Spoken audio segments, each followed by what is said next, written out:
Welcome back, man, to my channel, bro. We're back here today with another tier list video, another 2024 album tier list video. I have to do a part 2, man. Look, bro, there's so many albums that came out, bro. There's no way I can just fit all of it into one video. And plus, I try to make these videos as short as possible because I ain't about to be ranting about no damn album. I have to go back to part 1, bro. I believe I put Doechii in part 1 at Goated and JPEG album at Good. I'm about to swap it. You know what I'm saying? I'm gonna be honest. I just have to. You know what I'm saying? I went back on that album. I was like, there's no way that I put Doechii over JPEG last year. There's no way. Blue Lips, bro. Goated. I'm gonna put it Goated. For the people that hyped up this album, I'll give y'all flowers, bro. I don't know. It's like I haven't heard Schoolboy Q in so long. So when I heard this album, it's like a lot of things surprised me of what this man can do. I kind of wish things were a little bit more linear in terms of his production and how he goes about structuring songs, because there were a lot of songs on here where like it kind of took me out. I didn't understand what was going on in terms of his rapping ability and just keeping you entertained for the most part. Like he has that well packed in this album. We got Mike with Pinball.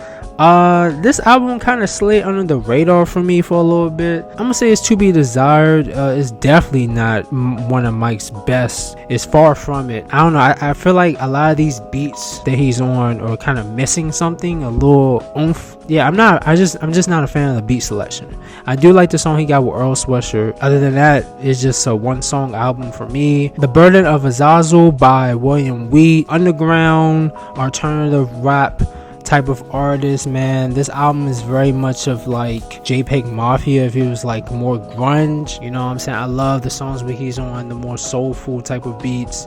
I don't know, that's just the thing for me. That's just like the thing for me. I love when an artist is just flowing over a soul beat, bro. Like I don't know, I just feel like when it comes to rap at its core, it gets no better than that. You know what I'm saying? Y'all want to get into new artists, man, check out William Wheat. I think he has potential. You know what I'm saying? He seems like one of the ones that know about his shit, that know what he's doing, that know how to put shit together the right way. His timing is pretty good too, I would say. Billie Eilish, man, bro, y'all gonna get me for this, bro. This is an unpopular opinion, but this album is decent. It's decent, bro. Like I've always asked this question. I asked my sisters this, bro. I really don't understand what's the appeal of Billie Eilish. Yeah, she's a great singer, but in terms of like her as an artist, I haven't heard anything. Granted, I don't listen to her. I will admit that I haven't heard anything that's stunning, that's compelling. You know what I'm saying? I feel like every song that she's put out that I've heard, I can hear in Target. Like I just think, you know, anything that is played in Target is not worth listening. You know what I'm saying? So I just don't think she's that amazing. Like she's good. She's a good singer, don't get me wrong, but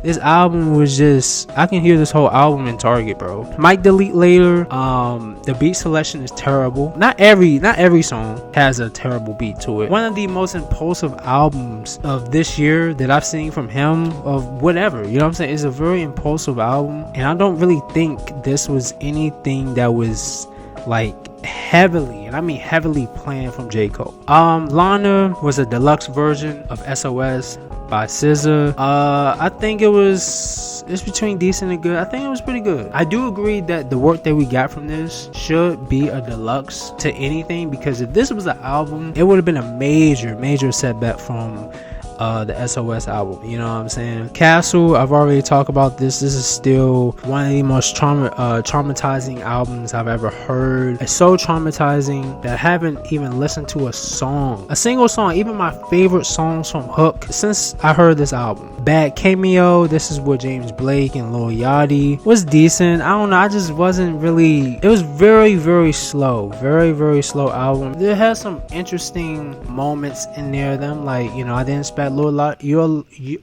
oh my god, I can't speak.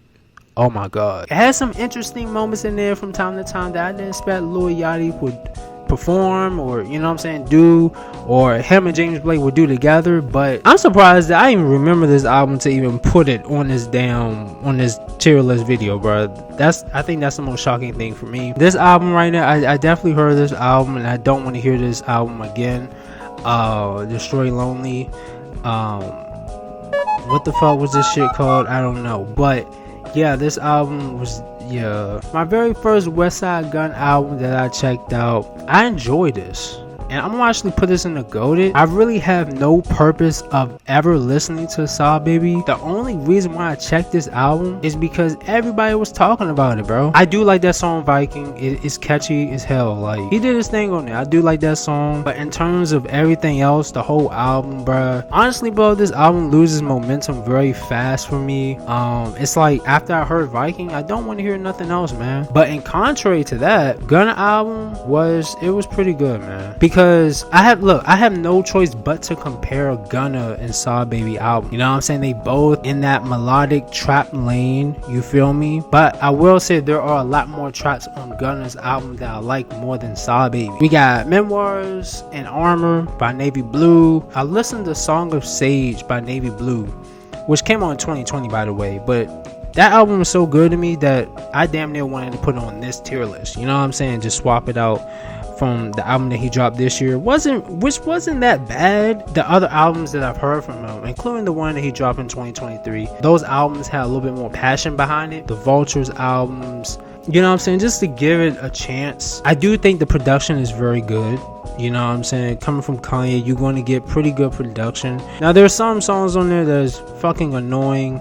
The beat is fucking annoying, like Carnival. Just overproduced, like the lyricism, the songwriting. I just feel like there was no direction in these two albums whatsoever, bro. It was just something for Kanye to do. You know, he got to make some money or whatever the case may be. We got Smino, very unique. His flows is very unique. By the way, this is the first ever Smino album that I checked out. He's good with kind of keeping things interesting with his voice. I like that a lot, that he's actually, I don't know, trying different things on certain sounds that you would expect him to do just the bare minimum on. I ain't gonna lie, bro, I doubted this man this year. His first album that he put out in 2019, I enjoyed that so much that when I checked out his second album, I was a little disappointed. I feel like the vibe overall for the second album was giving more R&B, and when you listen to a rapper, bro, and they spitting and you just love their rapping capabilities, you don't want to hear them do anything else, at least not yet. When I was getting like that R&B vibe from Mavi, this is Mavi, by the way, with the album Shadowbox, I felt like that's what we was going to get with Shadowbox, but no, we got that Mavi from 2019, from 2020. You know what I'm saying? He kind of merged both sounds pretty good, you know what I'm saying? He did a good job. And yeah, this album was good, bro. Like, the guy, he just get better and better, bro. I did not expect to hear what I heard on this album Shadowbox, you know what I'm saying? I underestimated this album, and now I love this album. So if you've been watching my channel, I'll talk about Lucky a lot. One of my favorite rappers of this generation. If I have to be honest, I'm gonna say this album is pretty decent. It's no longer him and the beat. It's more so the beat that's doing more work than he is doing. And I'm not saying that he's like, his lyricism has gotten bad. It's just his overall energy, his overall presence. He's not hitting flows like he used to, or hitting certain pockets like he used to. I went back on the album that he had with Filthy, bro, Wake Up Lucky, and it's just it's like night and day, bro. Just his energy level, bro, like it's just not, it just don't hit the same. There are some good tracks on there. I haven't come back to this album like I thought I would. So that completes my part 2, man. The best albums of 2024 tier list video, man. Which y'all let me know what y'all think, man. My GOATed category, my good category, decent, to be desired, bad. What are some other albums I left out? Y'all let me know how I did, bro. But I appreciate all y'all for checking me out once again. Make sure you like the video. If you like the video, subscribe if you new, comment, share. Road to 1,000 subscribers. We on our way there, and I'll catch y'all in the next one, man. Happy New Year, man. Y'all stay blessed. Peace.